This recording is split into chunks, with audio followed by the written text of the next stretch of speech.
Buen día, licenciado. Buen día, compañeros. El día de hoy les traemos lo que es la NIF 15, que es la que nos habla de los ingresos de actividades ordinarias procedentes de contratos con clientes. A nuestro cargo tenemos el exponer el día de hoy del apartado número 1 al 90. Nosotros somos el grupo número 2, el cual está integrado por Susana Dávila, Elizabeth Ramírez, Manfred Montenegro y Jimmy Arias. El objetivo de esta norma es establecer los principios que aplicará una entidad para presentar información útil de los estados financieros sobre la naturaleza, importe, calendario e incertidumbre de los ingresos de actividades ordinarias y flujos de efectivo que surgen de un contrato con un cliente. El cumplimiento del objetivo, cuando hablamos del cumplimiento del objetivo, podemos mencionar que una entidad reconocerá los ingresos de actividades ordinarias para representar la transferencia de los bienes o servicios comprometidos con los clientes por un importe que refleje la contraprestación a que la entidad espera tener derecho a cambio de dichos bienes o servicios. Esta norma especifica la contabilización de un contrato individual con un cliente, pero como una solución práctica, una entidad puede aplicar esta norma a una cartera de contratos similares. Al contabilizar una cartera, una entidad utilizará estimaciones y suposiciones que reflejen el tamaño y composición de la cartera. El alcance de esta norma se aplicará a un contrato solo si la contraparte del contrato es un cliente.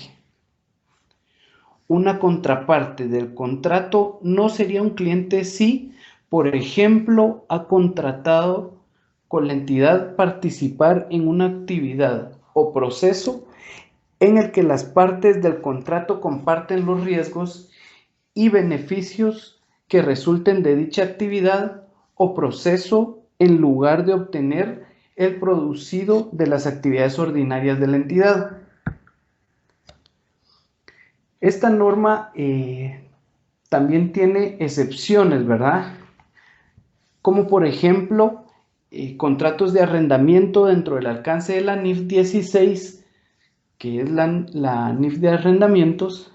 También contratos de seguro dentro del alcance de la NIF 17, que es contratos de seguro.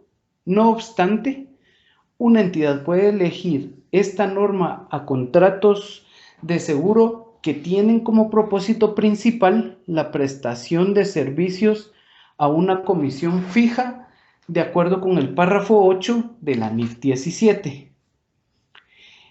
También instrumentos financieros y otros derechos u obligaciones contractuales dentro del alcance de la NIF 9, instrumentos financieros, NIF 10, estados financieros consolidados, NIF 11, acuerdos conjuntos, NIC 27, estados financieros separados y NIC 28, inversiones en asociadas y negocios conjuntos. Adicionalmente, tenemos la excepción de intercambios no monetarios entre entidades en la misma línea de negocios hechos para facilitar ventas a clientes o clientes potenciales.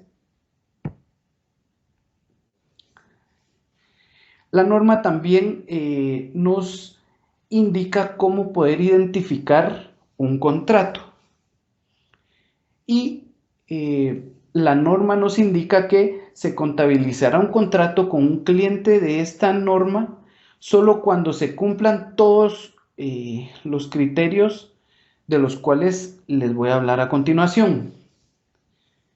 Primero, las partes del contrato han aprobado el contrato, ya sea por escrito, oralmente o de acuerdo con otras prácticas tradicionales del negocio, y se comprometen a cumplir con sus respectivas obligaciones. Número 2.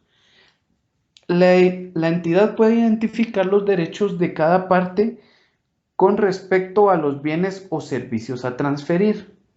Número 3.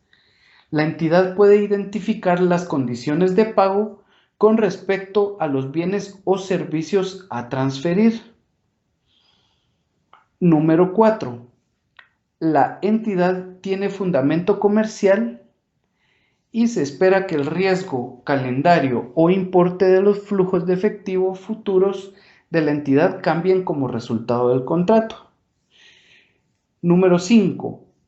Es probable que cobre la contraprestación a la que tiene derecho a cambio de los bienes o servicios que transferirá al cliente.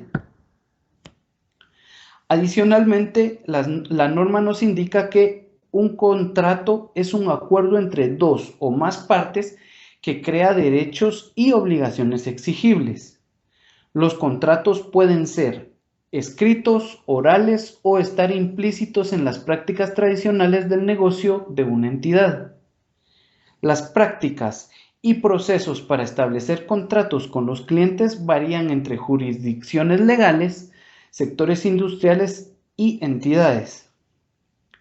Algunos contratos con clientes pueden no tener una duración fija y pueden rescindirse o modificarse por una de las partes en cualquier momento. Otros contratos pueden renovarse automáticamente de una forma periódica que esté especificada en el mismo contrato. Un contrato no existe si cada parte del contrato tiene el derecho, exigible unilateralmente, de terminar un contrato totalmente sin ejecutar, sin compensar a la otra parte o partes. Un contrato está totalmente sin ejecutar si se cumplen los dos criterios siguientes. Primero, es que la entidad no ha transferido todavía ningún bien o servicio al cliente. Y segundo, la entidad no ha recibido y todavía no tiene derecho a recibir contraprestación alguna a cambio de los bienes o servicios comprometidos.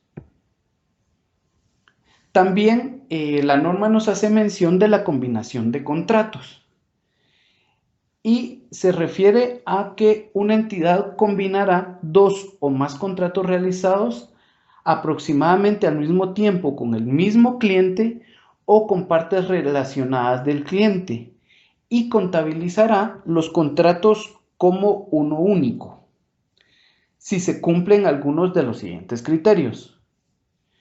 Número 1. Los contratos se negocian como un paquete con un objetivo comercial único. Y número 2. Que el importe de la contraprestación a pagar en un contrato depende del precio o desempeño del otro contrato. También la norma nos hace referencia a modificaciones del contrato. La modificación de un contrato es un cambio en el alcance o en el precio de un contrato que se aprueba por las partes. La modificación de un contrato existe cuando las partes aprueban un cambio que les crea nuevos derechos y obligaciones exigibles en el contrato o bien cambio en los existentes. Estas modificaciones podrían aprobarse por escrito, por acuerdo oral o de forma implícita por las prácticas tradicionales del negocio.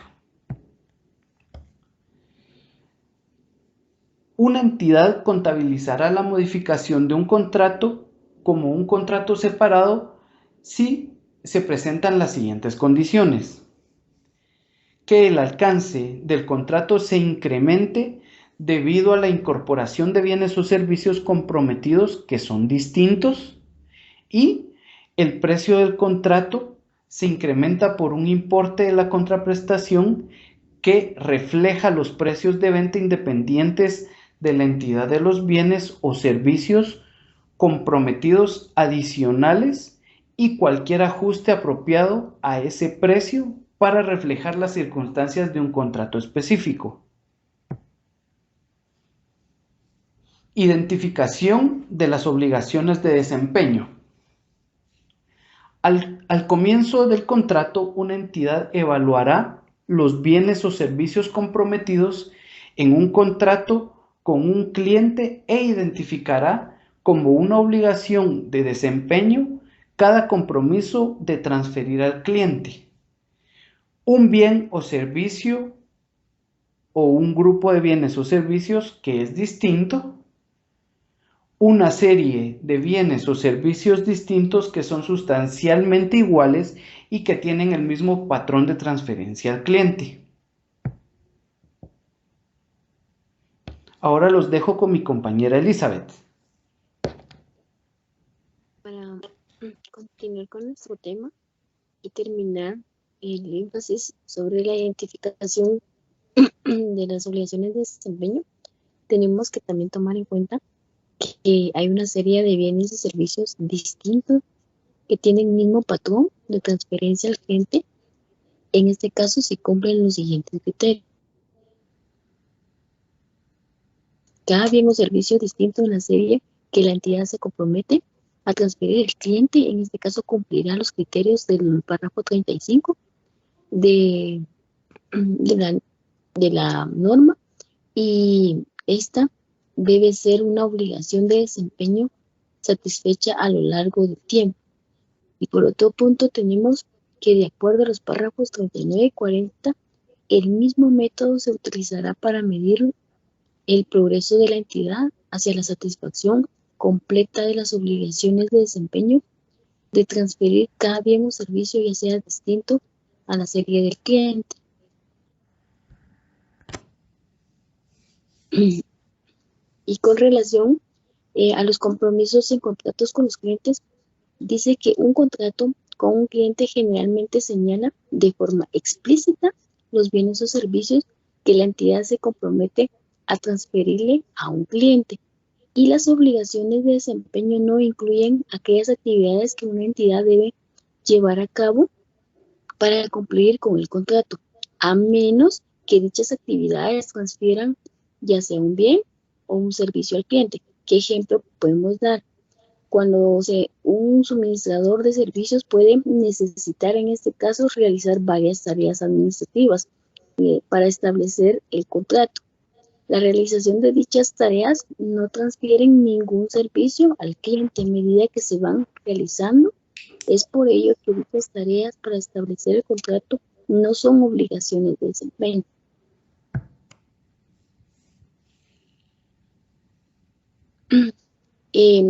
Ahora hablaremos sobre aquellos distintos bienes y servicios con relación al contrato. Estos pueden ser dependiendo de la clase de contrato, y tenemos entre ellos la venta de bienes, en este caso producidos por una entidad, por ejemplo, aquellas empresas o contratos que se dedican a los inventarios de un fabricante. También está la reventa de bienes comprados por una entidad, ejemplo, las mercancías que se venden por minoristas, reventa de derechos previamente adquiridos por una entidad sobre algún bien o servicios. Un ejemplo de esto podríamos encontrarlo en una entrada de una revendida por una entidad que actúa por su propia cuenta.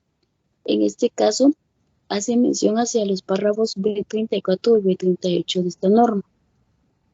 También tenemos la realización de una tarea o varias tareas contractualmente acordadas por el cliente.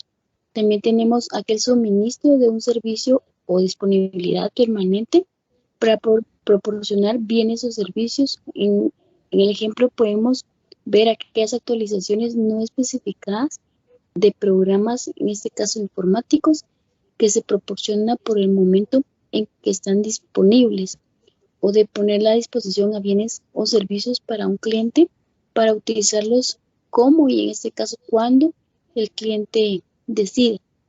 También tenemos el suministro de un servicio de una organización para que otra parte transfiera bienes o servicios al cliente. En este caso el ejemplo es que actuando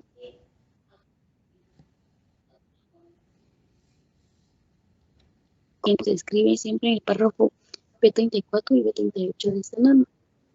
También tenemos una concesión de derechos de bienes y servicios que proporcionan el futuro de un cliente, pueden revender o proporcionar a su cliente. En el ejemplo tenemos aquellos productos minoristas que prometen transferir un bien y servicio adicional a un individuo por la compra de productos siempre al minorista. También tenemos los contratos de construcción, fabricación o desarrollo de un activo por cuenta de un cliente, aquellos contratos de concesión de licencias y también tenemos los contratos de concesión de opciones a comprar bienes o servicios adicionales. En este caso, cuando dichas opciones proporcionan a un cliente un derecho significativo, tal como se describe siempre en los párrafos B39 al B43 de la norma.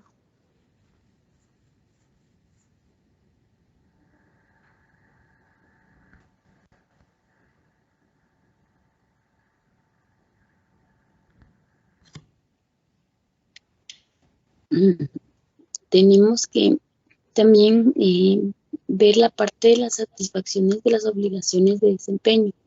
En este apartado nos habla que una entidad, en este caso, reconocerá los ingresos de actividades ordinarias cuando, en este caso, o a medida que satisfaga una obligación de desempeño mediante la transferencia de los bienes o servicios comprometidos, en este caso, es decir, que uno o varios activos al cliente. Un activo se transfiere, tiene el control del activo. El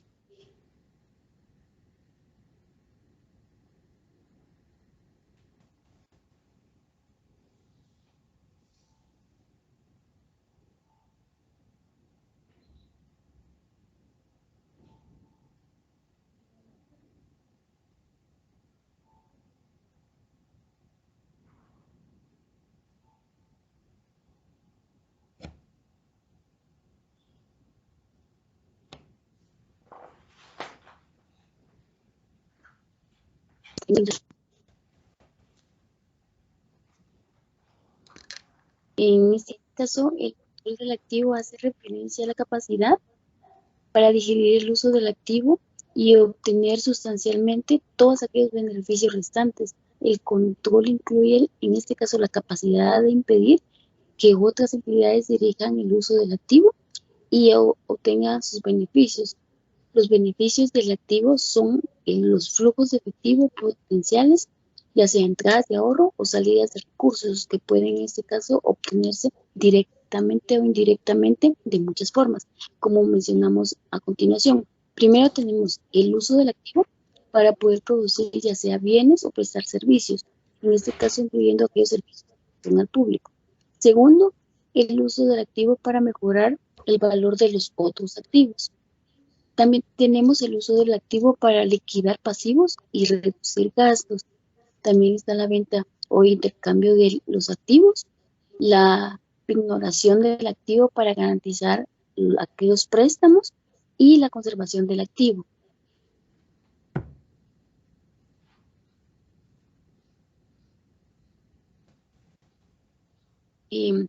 Ahora bien, si hablamos de las obligaciones de desempeño que se satisfacen a largo de tiempo, podemos decir que una entidad transfiere el control de un bien o servicio a lo largo del tiempo y es por ello que satisface una obligación de desempeño y reconoce aquellos ingresos de las actividades ordinarias a largo tiempo. Y si cumple uno de los siguientes criterios. El primero dice que el cliente recibe y consume de forma simultánea los beneficios proporcionados por el desempeño de la entidad a medida que la entidad lo va realizando.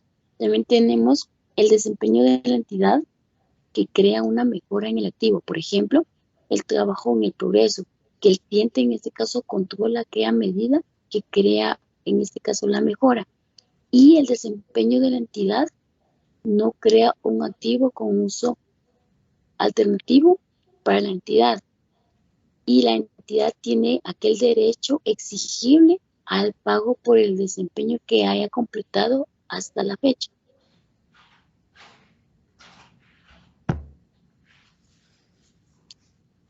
también tenemos aquellas obligaciones de desempeño en este caso satisfacen en un momento concreto. Entre la primera, nosotros tenemos aquella que dice que la entidad tiene un derecho presente al pago del activo. ¿A qué se refiere eso? Si un cliente está actualmente obligado a pagar este activo, eso puede indicar, en este caso, que el cliente ha obtenido a cambio la capacidad, en este caso, de dirigir el uso del activo, así mismo como obtener sustancialmente todos los beneficios restantes. Cuando hablamos del cliente tiene el derecho legal del activo, este punto se refiere a que el derecho legal puede indicar que parte de un contrato tiene la capacidad de dirigir el uso del activo y en este caso puede obtener sustancialmente todos sus beneficios restantes o restringir el acceso a las entidades que los esté beneficiando. Es por ello que los contratos deben ser transferibles con el derecho legal y en este caso el cliente ha obtenido el control del activo.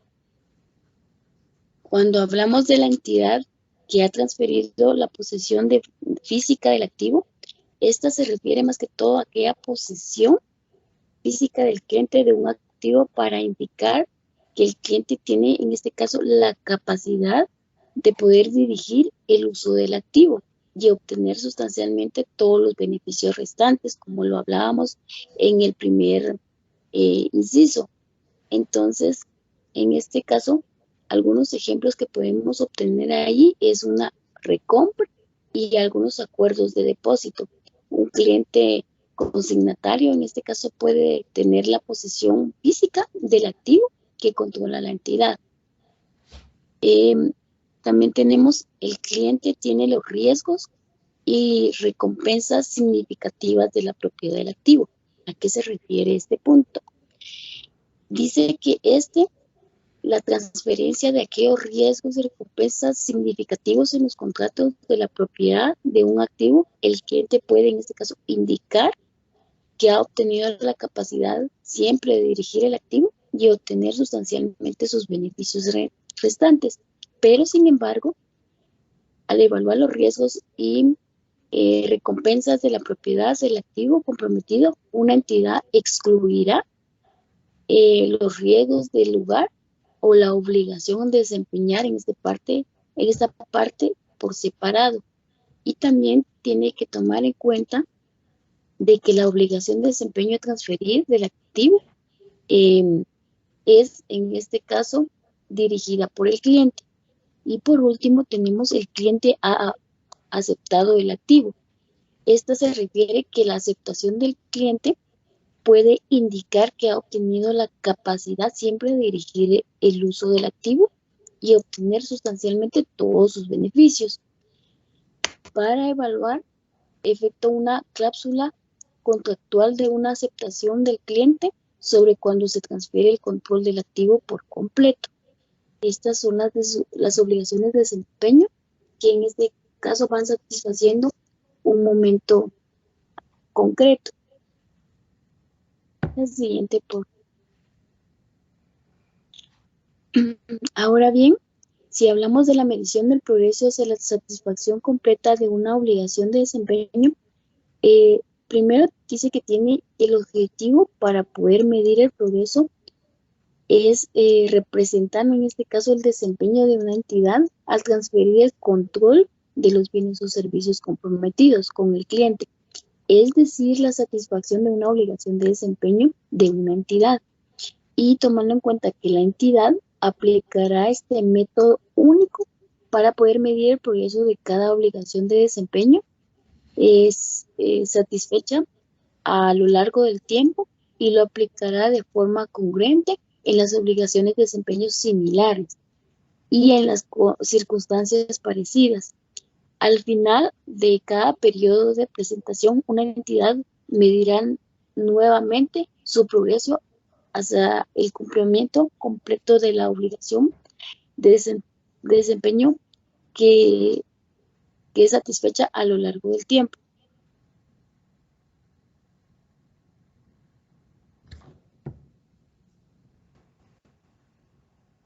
y tenemos que tomar en cuenta los métodos para poder ir midiendo el progreso de acuerdo al párrafo anterior. En este caso, los métodos apropiados para poder medir este progreso que la norma nos hable son aquellos que incluyen primero los métodos de producto y segundo los métodos de recurso. Estos sirven para poder medir el progreso de la entidad hacia aquella satisfacción completa de una obligación de desempeño. En este caso, para que pueda determinar el método apropiado para medir el progreso, una entidad, en este caso, considerará la naturaleza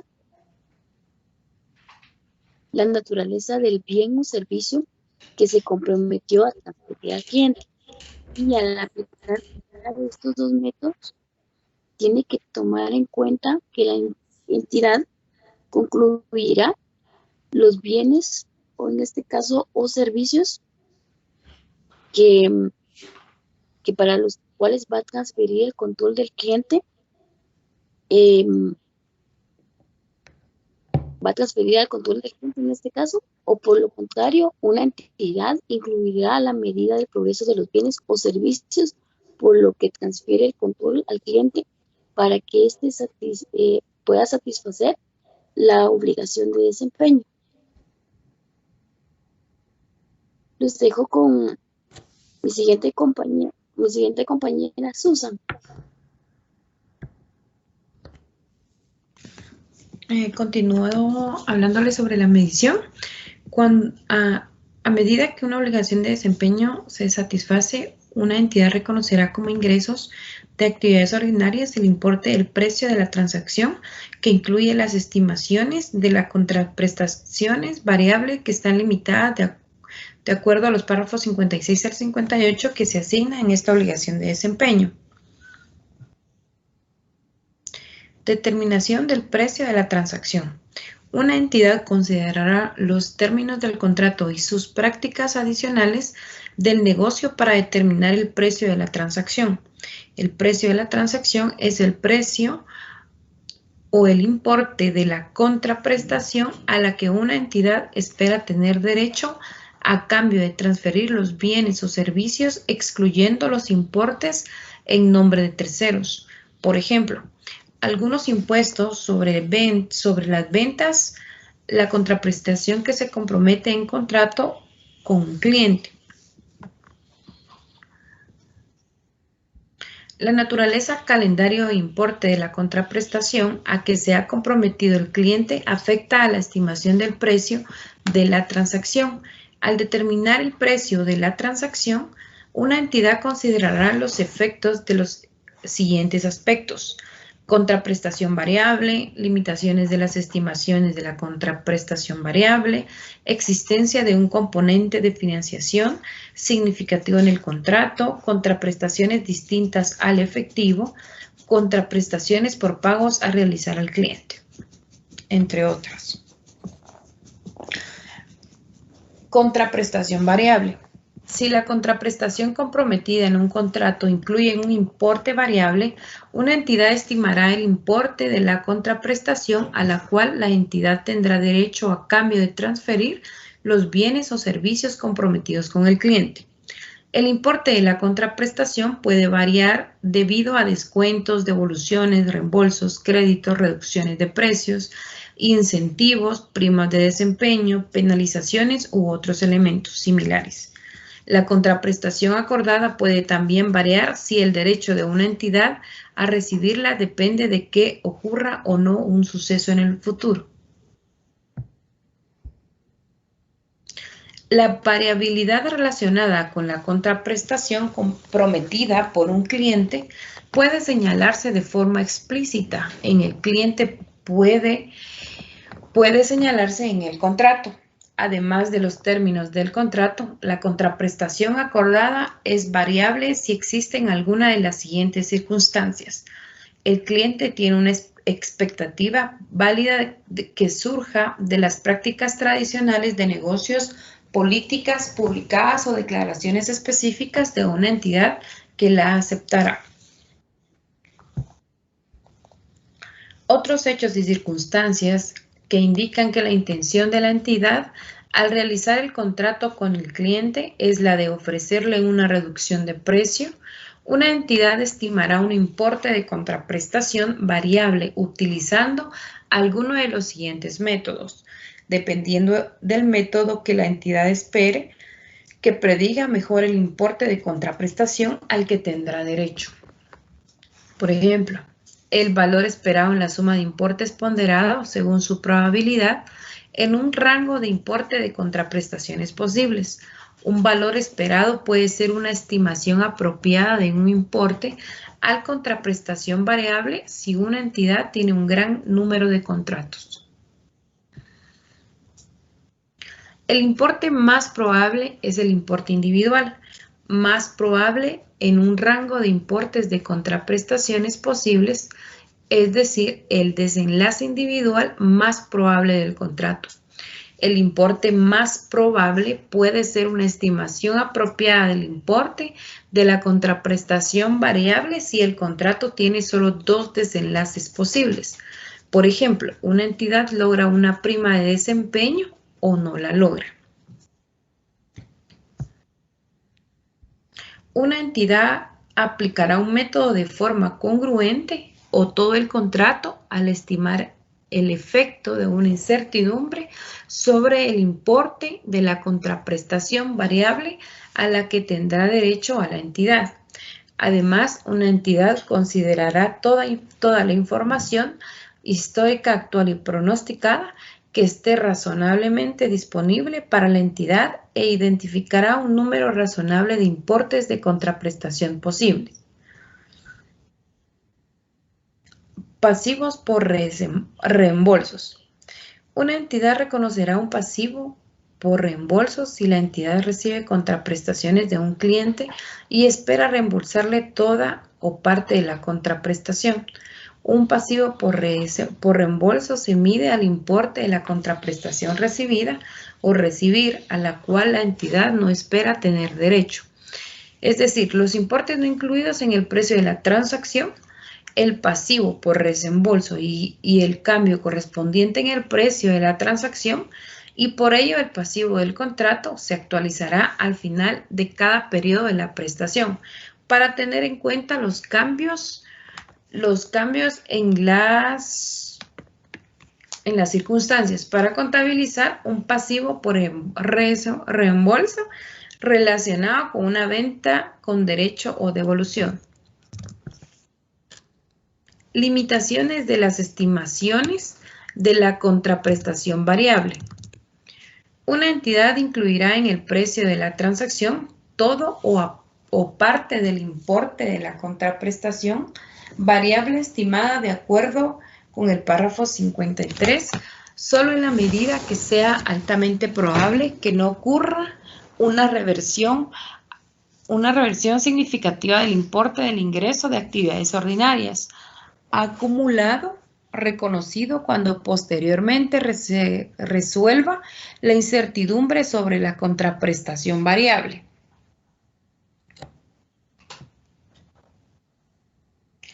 Al evaluar si es altamente probable que no ocurra una reversión significativa en el importe de los reconocidos una vez que se resuelva posteriormente la incertidumbre sobre la contraprestación variable, una entidad considerará la probabilidad y la magnitud de la reversión de los ingresos de actividades ordinarias, los factores que podrían incrementar la probabilidad o la magnitud o una reversión de los ingresos de actividades ordinarias incluye, pero no se limitan a cualquiera de los siguientes aspectos.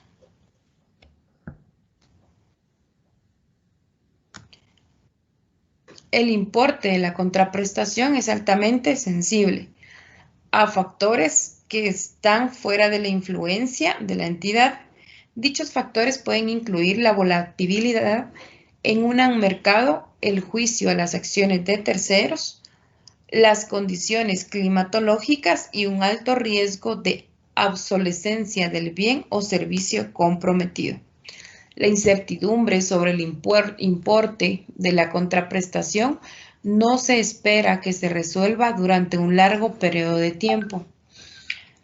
La experiencia de la entidad u otra evidencia con tipos similares de contratos es limitada, o esa experiencia es otra evidencia que tiene un valor predictivo limitado.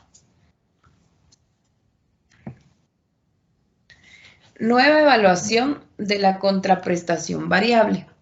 Al final de cada periodo de la prestación, una entidad actualizará el precio de la transacción estimada, incluyendo la actualización de su evaluación acerca de si una estimación de la contraprestación variable que está restringida, para representar fielmente las circunstancias existentes al final del periodo de presentación y los cambios en las circunstancias durante dicho periodo de presentación. La entidad contabilizará los cambios en el precio de la transacción.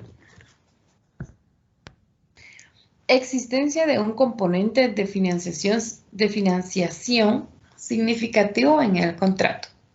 Al determinar el precio de la transacción, una entidad ajustará el importe comprometido de la contraprestación para dar cuenta de los efectos del valor temporal del dinero.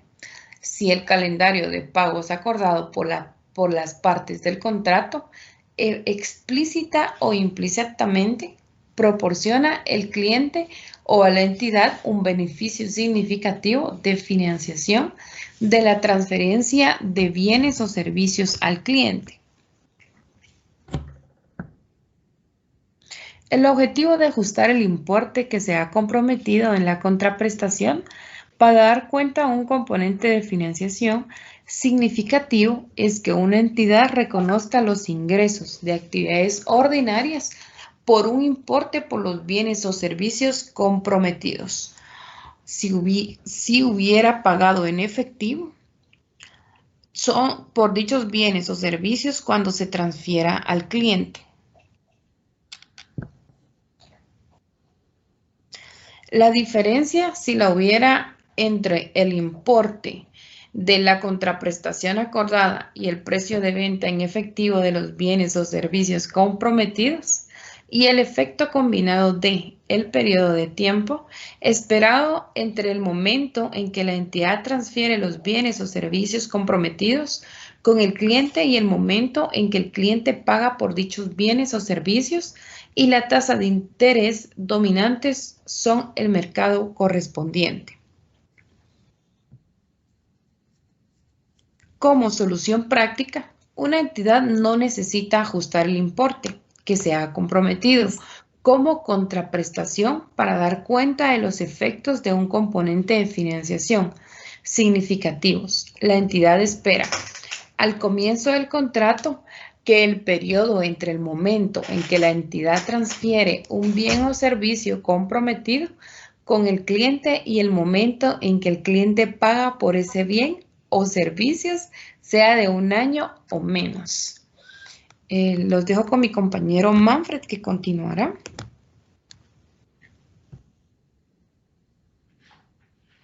El valor razonable de la contraprestación distinta al efecto que puede variar debido a la forma de la contraprestación. Por ejemplo, un cambio en el precio de una acción que una entidad tiene derecho a recibir de un cliente. Y el valor razonable de la contraprestación distinta al efectivo comprometida por un cliente varía por razones distintas a la contraprestación. Por ejemplo, si el valor razonable podría variar debido al desempeño de la entidad.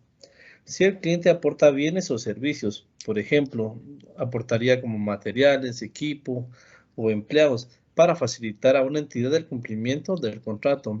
Esta evaluará si tiene el control de dichos bienes o servicios aportados. Si es así, la entidad contabilizará los bienes o servicios aportados como una contraprestación distinta al efectivo recibido del cliente.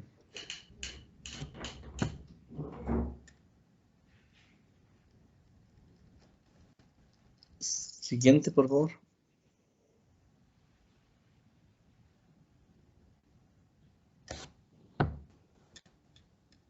Contraprestación pagadera a un cliente. La contraprestación pagadera al cliente incluye importes de efectivo de una entidad pagada o espera pagar al cliente u otras partes que compran los bienes o los servicios de la entidad procediente del cliente. La contraprestación pagadera al cliente también incluye el crédito u otros elementos, por ejemplo, un cupón o un vale, que puede aplicarse contra los importes adecuados de la entidad o a terceros que compran bienes o servicios de la entidad procedientes del cliente. Una entidad contabilizará la contraprestación pagadera al cliente como una reducción de precio de la transacción y por ello los ingresos de actividades ordinarias, a menos que el pago del cliente sea a cambio de un bien o un servicio distintos al que el cliente transfiera a la entidad. Si la contraprestación pagadera al cliente incluye un importe variable, una entidad estimará el precio de la transacción, incluida la evaluación de la estimación de la contraprestación variable y si está restringida. Si la contraprestación pagadera al cliente es un pago por un bien o un servicio distinto procedente del cliente, entonces la entidad contabilizará la compra del bien o servicio de la misma forma que contabilizará otras compras procedentes de proveedores. Si el importe de la contraprestación pagadera al cliente supera el valor razonable del bien o del servicio distinto que la entidad recibe del cliente, entonces la entidad contabilizará el exceso como una reducción del precio de la transacción. Si la entidad no puede estimar la forma razonable del valor razonable del bien o servicio recibido del cliente, contabilizará la contraprestación pagadera al cliente como una reducción del precio en la transacción. Por consiguiente, la contraprestación pagadera al cliente se contabilizará como una reducción del precio a la transacción. Una entidad reconocerá la reducción de ingresos de actividades ordinarias o a medida que ocurran en los últimos casos. A. La entidad reconocerá los ingresos de actividades ordinarias por transferencia al cliente de los bienes o servicios relacionados. B. La entidad paga o compromete a pagar la contraprestación, incluido el pago se condiciona un suceso futuro. Este compromiso puede estar implícito en las prácticas comerciales tradicionales de la entidad. Asignación del precio de la transferencia de obligaciones de desempeño. El objetivo se asigna al precio de la transferencia, que es una entidad que distribuya el precio de la transacción a cada obligación de desempeño, a cada bien o servicio que sean distintos, por un importe que represente la parte de la contraprestación a la cual la entidad espera derecho a cambio de transferir bienes o servicios comprometidos con el cliente. Para cumplir con el objetivo de la asignación, una entidad distribuirá el precio de la transacción a cada obligación de desempeño, identificada con el contrato basándose en el precio relativo de venta independiente. Asignación basada en precios de ventas independientes. Para asignar el precio de la transacción a cada obligación de desempeño basada en el precio de venta independiente relativo, una entidad determinará al comienzo del contrato el precio de venta del bien o el servicio que subyace en cada obligación de desempeño del contrato y asignará el precio de la transacción en proporción a dichos precios de ventas independientes. El precio de la venta independiente es el precio que una entidad vendería o un bien o servicio comprometido de forma separada a un cliente. La mejor evidencia de un precio de venta independiente es el precio observable de un bien o servicio cuando la entidad lo vende de forma separada en circunstancias similares a clientes parecidos. Un precio establecido de forma contractual o el precio de cotización de un bien o servicio que puedan ser, pero no se supondrá necesario que sean precios de venta independientes para dicho bien o servicio. Los métodos adecuados para estimar el precio de venta independientes de un bien o servicio incluyen, aunque no se limitan, de los siguientes. A. Un enfoque de evaluación de mercado Ajustado, una entidad podría evaluar el mercado en el que se venden los bienes y servicios y estimar el precio en que un cliente en dicho mercado estaría dispuesto a pagar por ellos. Ese enfoque puede también incluir la referencia a los precios que los competidores de la entidad han asignado a bienes o servicios similares y el ajuste de esos precios, según sea necesario para reflejar los costos y márgenes de la entidad. B. El enfoque del costo, esperando más un margen de la entidad, podría proyectar sus costos esperados de satisfacer una obligación de desempeño y luego añadir un margen apropiado a este bien o servicio. C. Enfoque residual. Una entidad puede estimar el precio de venta independiente por referencia al precio de la transacción total menos la suma de los precios de venta independientes observables de los otros bienes o servicios comprometidos en un contrato. No obstante, una entidad puede utilizar un enfoque residual para estimar, de acuerdo con el precio de ventas independientes de un bien o servicio, si se cumple uno de los siguientes criterios. A. La entidad vende el mismo bien o servicio a un cliente aproximadamente al mismo tiempo, dentro de un rango amplio de los importes. Es decir, el precio de venta es altamente variable porque no puede identificarse un precio de venta independiente representativo que proceda de transacciones pasadas u otra evidencia observable. La B. La entidad no ha establecido todavía un precio para ese bien o servicio y este no ha sido previamente vendido de forma independiente, es decir, el precio de venta es incierto.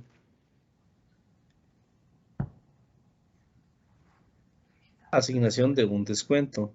Un cliente recibe un descuento por comprar un grupo de bienes o servicios si la suma de precios de ventas independiente de dichos bienes o servicios comprometidos en el contrato supera la contraprestación acordada, excepto cuando una entidad tenga evidencia observable de que el descuento en su totalidad es relacionado con una o más, pero no con todas las obligaciones de desempeño de un contrato. La entidad asignará el descuento proporcionalmente a todas las obligaciones de desempeño del contrato. La asignación proporcional del descuento en esas circunstancias es consecuencia de que la entidad distribuye el precio de la transacción a cada obligación de desempeño sobre la base de los precios de ventas independientes relativos de los distintos bienes y servicios subyacentes.